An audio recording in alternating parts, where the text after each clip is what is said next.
ఎవరు చూడొద్దు, మనల్ని డిస్టర్బ్ అస్సలు చేయకూడదు. ఎక్కడ కలుద్దాం?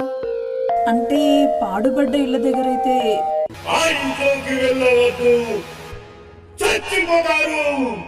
డాన్స్ కావాలంట. డాన్స్ నా కొడుక్కి రా, ఇప్పుడు నేర్పితూ రా.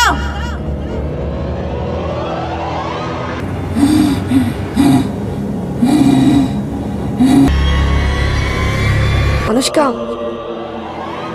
అనుష్క నువ్వు ఇక్కడేం చేస్తున్నావు?